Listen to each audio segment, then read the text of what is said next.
In every courtroom battle, the loudest voice isn't always the strongest. Sometimes it's the one carrying the weight of silence and consequence. The day began with a hush that felt heavier than sound inside the courthouse. Every step echoed against marble floors, polished by years of stories. Like this one, reporters stood ready, cameras poised, pens scratching notes before anything even began. It wasn't just another case, it was an $80 million lawsuit, a battle between two women whose names had already become headlines. Karoline Leavitt entered first. She carried herself with the poise of someone used to bright lights and sharp questions, her stride confident but not careless. The air around her seemed to thicken. Supporters watched closely. Skeptics waited for cracks. For Karoline today wasn't just about money, it was about reputation, about being seen not as a caricature, but as a person standing against the weight of accusation.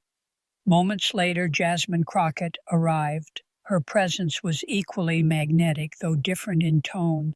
Where Karoline's energy was sharp, Jasmine's was steady, grounded, as if she had rehearsed this walk in her mind 100 times. She didn't glance at the cameras. Not once her eyes stayed forward, as if every step toward the courtroom door carried more than personal weight.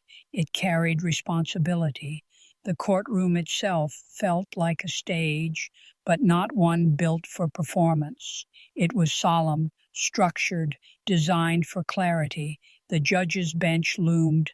The jury seats stood empty for now, and the gallery filled slowly, whispers darting between observers who understood that today could shift careers, reputations, maybe even futures. The tension wasn't loud, it didn't need to be. It lived in the stillness, in the way pens hovered over notepads, in the way both women avoided looking at one another before the session began. This wasn't just a legal fight. It was a test of identity, of resolve, of how much truth could be carried without breaking. And as the gavel struck, the story began, not just the story of a lawsuit, but of two voices about to meet in collision. Karoline Leavitt's story begins far from the glare of courtroom lights. She grew up in a world where politics wasn't just background noise, it was the heartbeat of her ambitions. She built her image as a communicator, someone who could hold her ground on television, in interviews, and across social platforms to her supporters. She was fearless, unafraid to speak plainly, unwilling to step back when challenged, but that same boldness also painted a target on her back.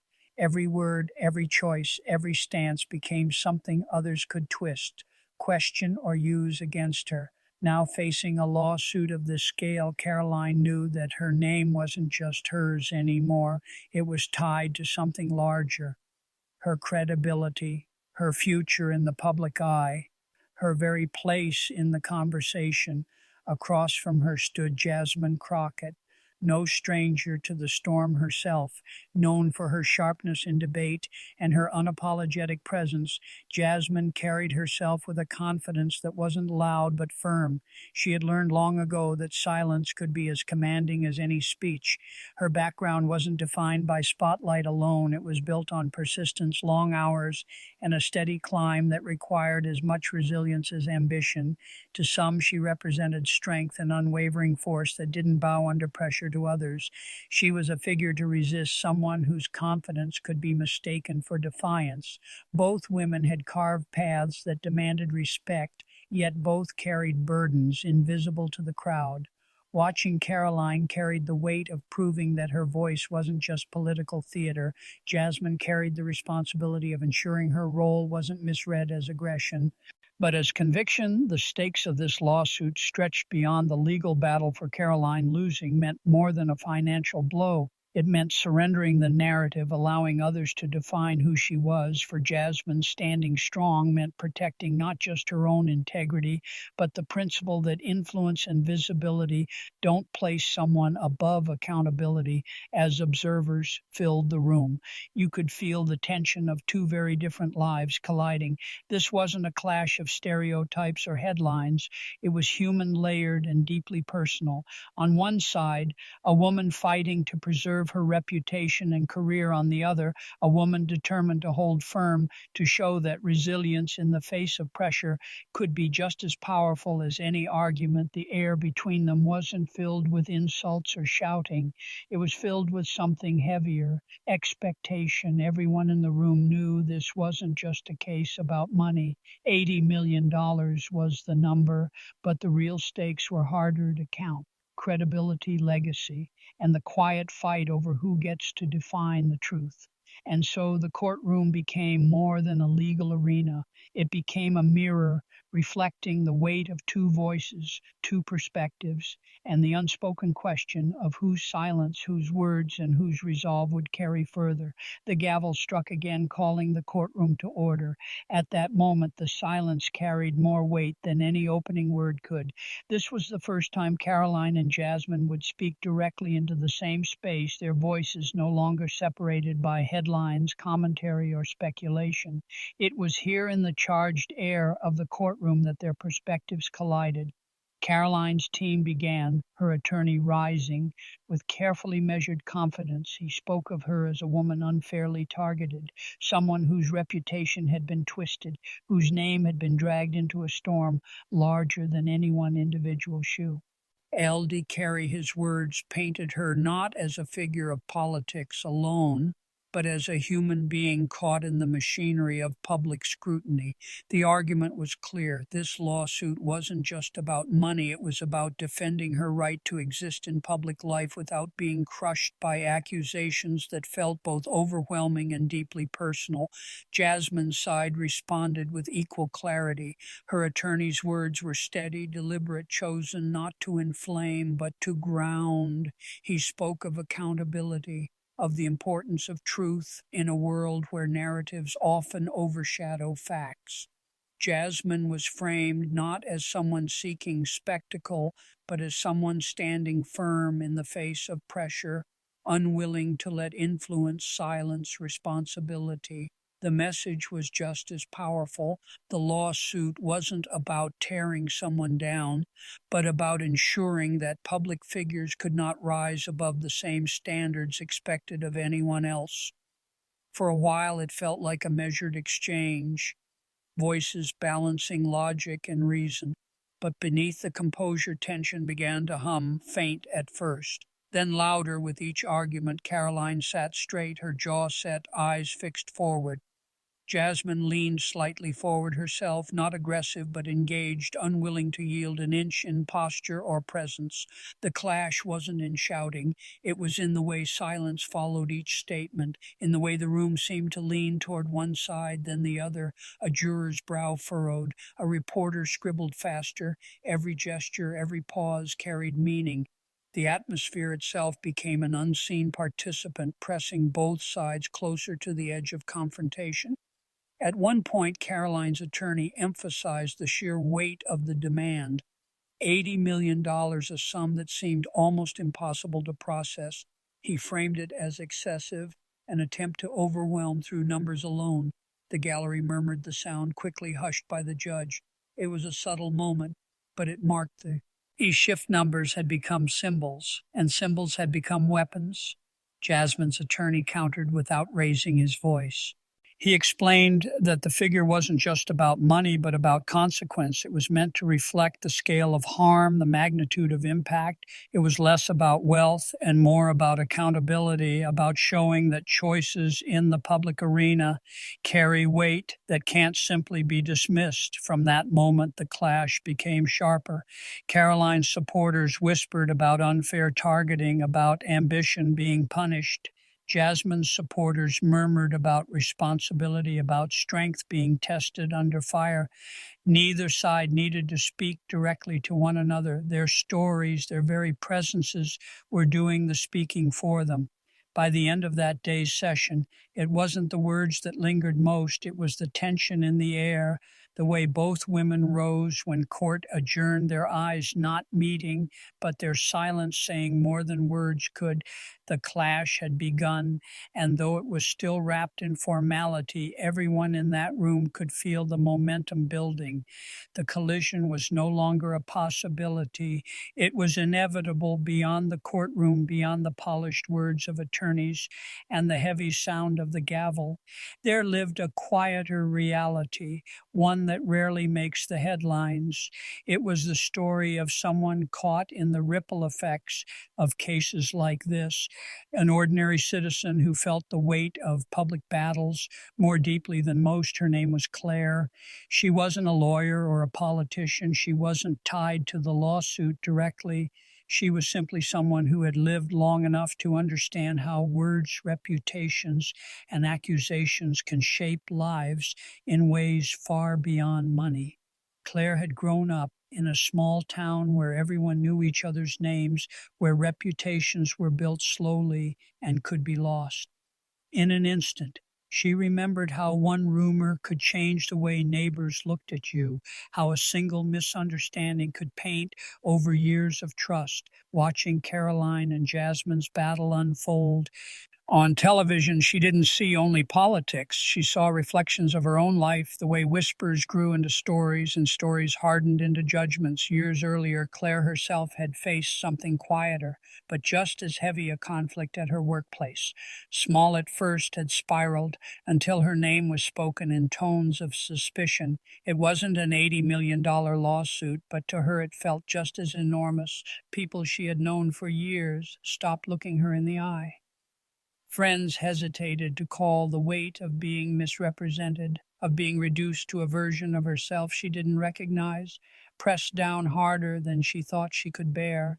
She survived, but the experience left a mark, watching Karoline fight to preserve her reputation. Claire remembered the sleepless nights she spent wondering if her name would ever feel like hers again, listening to Jasmine's side. She recalled the moments when truth mattered more than comfort, when standing firm meant risking being misunderstood. In Karoline, she saw the fear of being defined by something beyond your control. In Jasmine, she saw the conviction that accountability couldn't be ignored even when uncomfortable. To Claire, neither woman was entirely right or entirely wrong. Both carried truths and both carried scars. This was the human cost of battles like these. It wasn't only about the courtroom or the headlines. It was about the way ordinary people connected to the story, the way they measured their own struggles against what they saw unfolding in front of them. For Claire, it wasn't entertainment, it was a mirror. And perhaps that's why this lawsuit resonated so widely, because beneath the numbers, beneath the politics, it touched on something universal: the fear of losing your voice and the courage it takes to keep speaking anyway. The trial reached a moment where words stopped being polite armor and became something sharper, something that could not be softened. The courtroom had grown used to the rhythm of arguments, the careful push and pull of claims and counterclaims, but now the weight of the case pressed harder. And the turning point arrived, not with shouting, but with a question so direct it cut through the noise like glass breaking. Jasmine's attorney leaned forward, his voice calm but unflinching. He asked if truth costs nothing. Why does it feel so expensive when it touches reputation? The question hung in the air, not directed at one person, but at everyone listening. It wasn't just about Karoline anymore. It wasn't just about Jasmine. It was about the fragile balance between perception and reality, and how easily one can destroy the other. Caroline shifted slightly in her chair, not because she was unprepared, but because the weight of the question was undeniable for her. This lawsuit wasn't an abstract discussion about principles. It was her life, her name, her legacy. She knew that in the world she lived in, perception often became fact long before the truth had a chance to catch up to her. The $80 million demand wasn't only a number, it was a statement that her voice, her career, her identity could be priced, measured, and perhaps destroyed. For Jasmine, the turning point meant something different. She didn't see the lawsuit as punishment. but as a reckoning to her influence without accountability was hollow. And this moment wasn't about humiliation, it was about responsibility. If her side faltered, the message sent would be dangerous. That visibility was protection, that certain names stood above consequence. That was a weight she refused to let settle. The room itself seemed to lean closer as the argument sharpened. The judge watched carefully, the jury scribbled notes, and the gallery sat in restless silence. This was no longer about building cases slowly. It was about the collision of two truths, each valid in its own way, each incomplete without the other. And then Caroline spoke, not through her lawyer, but in her own words. She said softly but firmly, I am not afraid of being judged for who I am. I am afraid of being erased by a version of me that isn't true. The room froze. Reporters stopped writing for a moment as if they needed to let the words settle before they could capture them. It was the kind of moment that didn't need volume to carry power. It was a climax built not on anger, but on honesty, raw and undeniable. For the first time, the case felt less like a contest of legal strategies and more like a human confrontation with the hardest question of all. How much does it cost to hold on to your own truth when the world wants to rewrite it? The clash of voices that followed felt sharper, heavier, but it was Caroline's statement that lingered. It wasn't just testimony, it was the essence of the conflict. Silence settled again, thick and unyielding, and in that silence both women stood taller, knowing that after this moment nothing would return to how it was before. When the courtroom emptied that evening, the silence outside felt different from the one inside. It wasn't heavy anymore, it was contemplative. Reporters still rushed to file their stories. Supporters still whispered their opinions. But for those who had witnessed the clash, the weight of the day lingered in quieter ways.